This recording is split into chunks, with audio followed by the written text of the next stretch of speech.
प्रवासीखबर.com, नेपाली जहाँ प्रवासी खबर त्यहाँ।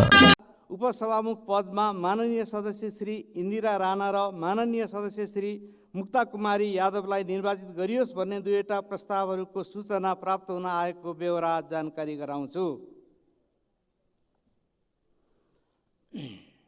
माननीय सदस्यहरू, अब पहिलो प्रस्तावका प्रस्तावक माननीय श्री शोभिता गौतमलाई यस सभाका माननीय सदस्य श्री इन्दिरा राणालाई प्रतिनिधि सभाको उपसभामुख पदमा निर्वाचित गरियोस् भनी प्रस्ताव प्रस्तुत गर्न अनुमति दिन्छु।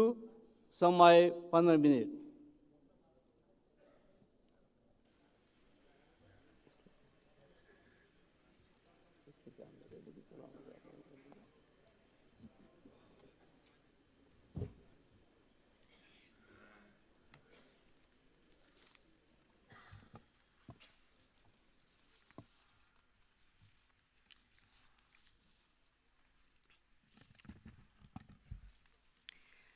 सम्माननीय सभामुख महोदय, हिउँदका कठ्याङ्ग्रिँदा छोटा दिनहरू बिस्तारै न्यानो घाम लाग्ने दिनमा परिवर्तन हुँदैछन्। छिट्टै वसन्त ऋतुहरू आउँदैछन् अनि तुसारो लागेर रुख बिरुवा कठ्याङ्ग्रिरहेका छन्। तुसारोले कठ्याङ्ग्रिरहेका रुख बोट बिरुवाहरू नयाँ पालुवा बनेर पलाउनेछन्। राजनीतिमा पनि समयको चक्र फेरिरहन्छ। यो रोस्टमबाट यो गरिमामय सदनको चारैतिर आँखा डुलाउँदा यस्तो लागिरहेछ नेपालको राजनीतिमा वसन्त छाइसकेको छ।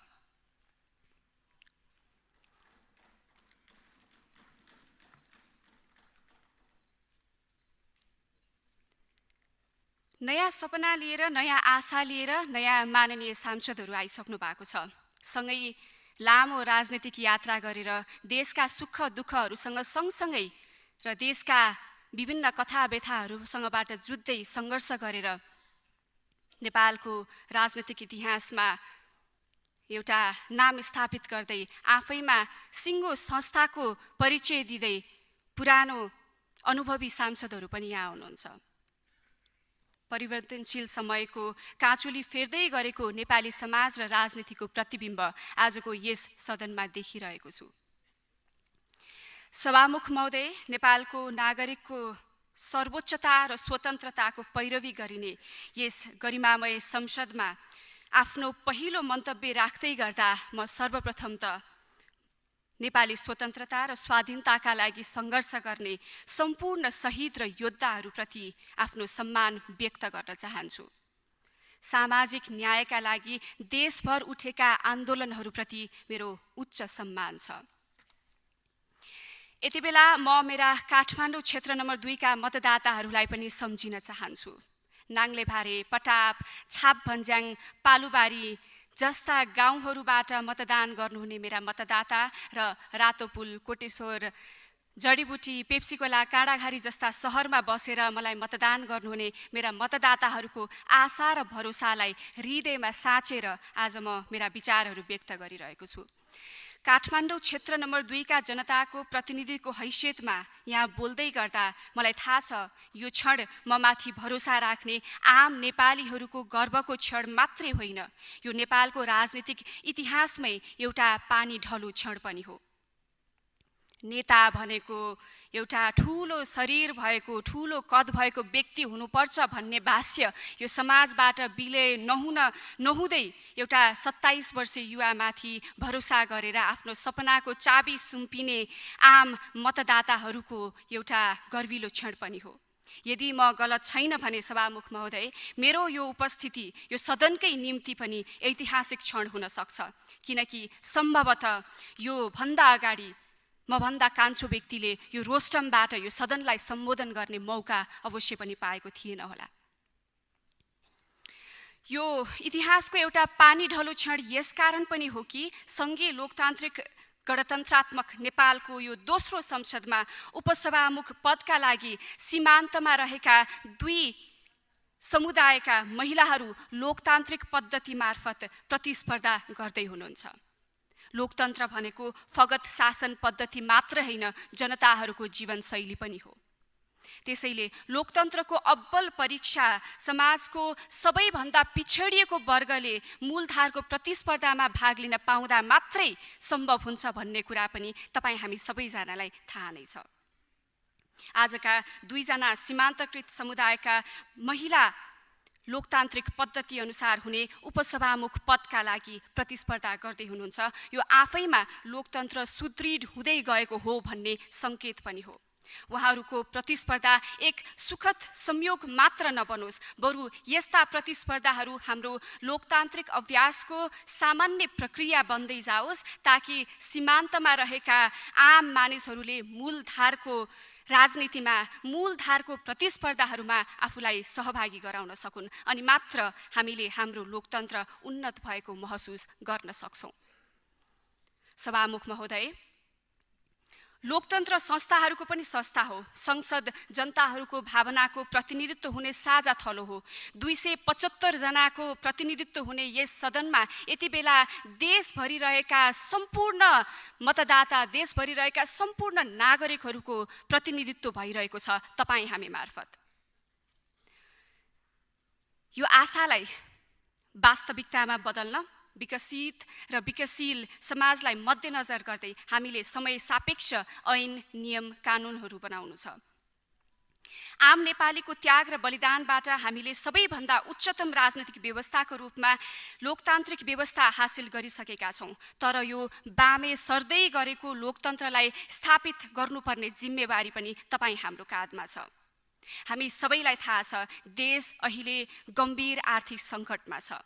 लगभग 42% हिस्सा ओगट्ने युवा पुस्ताबाट लिन सकिने यथेष्ट जनसङ्ख्यिक लाभको बावजुद पनि देश अहिले गम्भीर आर्थिक सङ्कटमा परेको छ।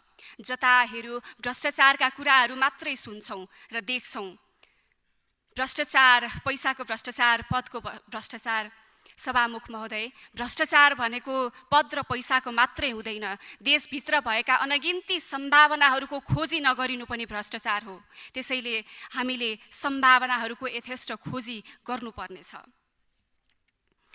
यही सम्भावनाहरूको यथेष्ट खोजी नभएको कारण मासिक 20,000 रुपैयाँ कमाउन पनि आज युवाहरू विदेश पलायन भएका छन्।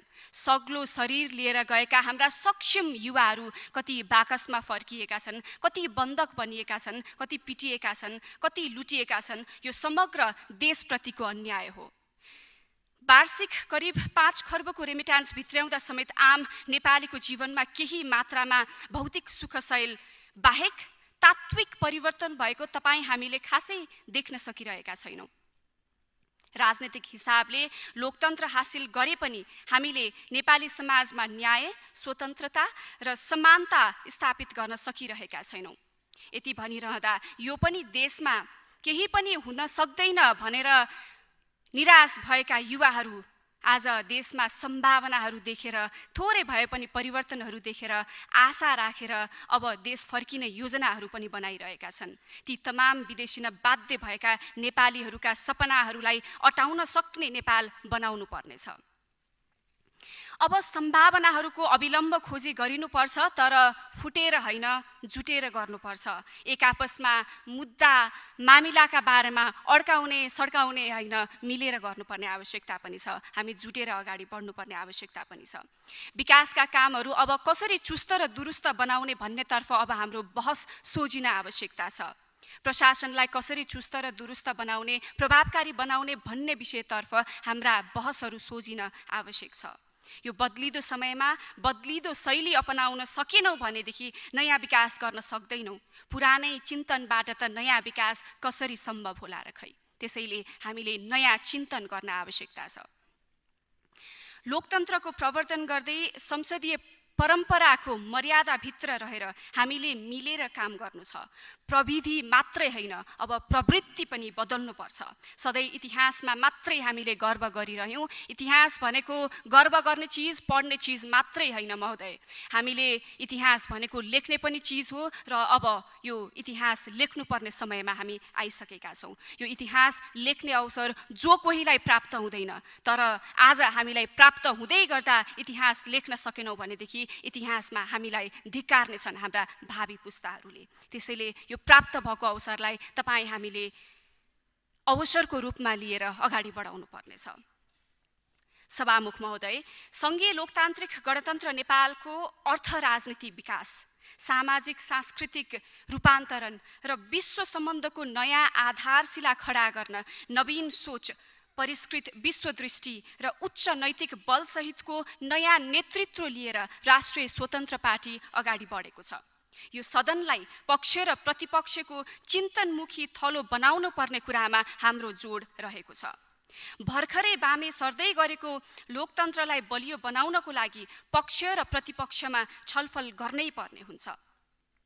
त्यो हामी कसैलाई नहोच्याइकन र नरिझ्याइकन गर्नुपर्छ, त्यो हामी गर्न सक्छौँ। शक्ति सङ्घर्षको भुलभुलैया र लोक रिझ्याइबाट अलिकति माथि उठेर संविधानवादको भावनालाई आत्मसात गर्दै साँचो अर्थमा सामाजिक न्यायका लागि आवाज उठाउने हो कि त्यही लोक रिझ्याइ र शक्ति सङ्घर्षको भुलभुलैयामा रमाउने हो, त्यो तपाईँ हाम्रो हातमा छ। यो गरिमामय सदन न्याय, समानता र स्वतन्त्रताको पक्षमा वकालत गर्ने थलो हो। हाम्रो सभ्य र समुन्नत छलफलले लोकतन्त्र बलियो हुन्छ, नागरिक बलियो हुन्छ। यहाँको छलफलले हामीमाथि विश्वास गर्ने जनताहरूलाई विश्वास दिलाउनु छ कि जनताहरू मतदाता मात्रै हैनन्, जनताहरू केवल एक भोट मात्रै हैनन्, बरु नागरिक हुन्। उहाँहरूको नागरिक हुनुको परिचय तब मात्र हामी दिन सक्छौँ जब हामीले उहाँहरूको आफ्नो अमूल्य मत मार्फत निर्वाचित गरेर पठाउनु भएका हामीहरू उहाँहरूका समस्या र सपनाका बारेमा घनीभूत छलफल गर्छौँ र सकारात्मक परिवर्तनका लागि तम तयार भएर कदमहरू अगाडि बढाउँछौँ। सभामुख महोदय, हामीले शासकीय स्वरूपमा लोकतन्त्र त स्थापित गर्यौँ, तर लोकतान्त्रिक संस्थाहरूलाई सुधार किन हो गर्न सकिरहेका छैनौँ। राज्यका हरेक महत्त्वपूर्ण लोकतान्त्रिक संस्थाहरू अहिले धाराशाही अवस्थामा छन्। संविधान लेखिँदैमा न्याय, समता र स्वतन्त्रता प्राप्त हुँदैनन्, पुरा हुँदैनन्। तिनको त निरन्तर पैरवी गरिरहनुपर्छ। पक्कै पनि तपाईँ हाम्रो दायित्व लोकतन्त्रको पैरवी गर्ने र बडो मुस्किलले बनाइएको संविधानको रक्षा गर्ने हुनुपर्छ। संविधानको भावनालाई आत्मसात गर्न सकियो भने मात्रै सही अर्थमा हामीले हाम्रो शिशु लोकतन्त्रलाई अगाडि बढाउन सक्छौँ। संविधानप्रति कतिपय समूहका विमतिहरू पनि छन्, जसलाई यही सदनमा व्यापक छलफल गरी टुङ्ग्याउनुपर्छ, किनकि राजनीति र लोकतन्त्र भनेको सहमति मात्रै होइन, विमति पनि हो। एकाङ्की विचार हाबी हुनु, प्रतिपक्ष विचार शून्य हुनु वा त्यसलाई नजरअन्दाज गरिनुले लोकतन्त्रको क्षयीकरण हुन्छ। त्यसैले माननीय सदस्यहरू समक्ष मेरो आग्रह पनि छ, यो लोकतन्त्रको सुदृढीकरण र संविधानको रक्षा गर्नको लागि तपाईहरूका प्रतिपक्षी आवाज यो सदनमा बुलन्द भइरहनुपर्छ। विचारको विविधता र प्रतिपक्षी विचारको सहनशीलता, परस्पर प्रतिस्पर्धात्मक विचारको मन्थनले नै लोकतन्त्रलाई उन्नत बनाउन सक्छ। त्यसैले वाद विवाद यस सदनको आधारभूत लक्षण हुनुपर्छ। हामीले हाम्रो संसदीय शक्तिलाई फगत अङ्कगणितको खेल मात्रै मान्यौँ भने हामीले पाएको अमूल्य मतको अपमान त हुन्छ नै, तर नागरिकमाथि, समग्र देशमाथि पनि अन्याय हुन्छ। हामीले यहाँ के छलफल गर्यौँ, कस्तो विषयमा छलफल गर्यौँ, के विषयमा टिका टिप्पणी गर्यौँ, कस्तो हाउभाउ व्यक्त गरिरहेका छौँ, यो सबै आम जनताले आज टेलिभिजन मार्फत हेरिरहनु भएको छ। त्यसैले लोकतन्त्र र संविधानलाई सुदृढ गर्ने यावत कुराहरूको सन्दर्भमा यस सदनको काम कर्तव्यलाई कुशलतापूर्वक निर्वाह गर्नुपर्छ भन्ने पक्षमा सदैव उभिरहनु भएको र यस अठोटका साथ अगाडि बढिरहनु भएकी, राजनीतिमा प्रवेश गर्नु अगाडि समाज सेवामा आफूलाई समर्पित गरिरहनु भएकी र आजको यस उपसभामुख पदको निर्वाचनमा र प्रतिस्पर्धामा सहभागिता जनाउनु भएकी राष्ट्रिय स्वतन्त्र पार्टीकी माननीय सांसद इन्दिरा राणालाई आज उपसभामुख पदको लागि प्रस्ताव गर्दै यहाँहरू समक्ष भोटको अपिल पनि गर्न चाहन्छु। आज हुन गइरहेको सङ्घीय संसदको उपसभामुख पदको निर्वाचन खास महत्त्वपूर्ण छ। संविधानको रक्षा, लोकतन्त्रको पैरवी र सकारात्मक संसदीय अभ्यासका लागि सांसदको महत्त्वपूर्ण भूमिका हुन्छ र यस महत्त्वपूर्ण पदमा माननीय इन्दिरा राणालाई मतदान गरौँ भन्ने प्रस्ताव लिएर आएको छु। माननीय इन्दिरा राणा यो संसदको एउटा नयाँ अनुहार हुन सक्छ। नयाँ पार्टीको सदस्यको रूपमा यहाँ आइरहँदा यहाँहरू धेरैलाई नयाँ अनुहार पनि लाग्न सक्छ। माननीय इन्दिरा राणा समाज रूपान्तरणको अथक प्रयासपछि निखारिएर राजनीतिमा आउनुभएको व्यक्तित्व हो। उहाँले लामो समयदेखि कारागारमा हुने बाबुआमाका बालबच्चाको पालन पोषण र शिक्षा दीक्षामा आफ्नो जीवन समर्पित गर्नुभएको छ।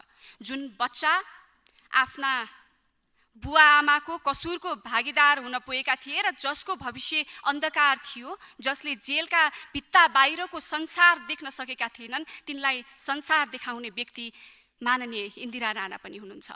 उहाँको अथक प्रयासबाट यो सम्भव भएको छ, हामीले देखेका छौँ।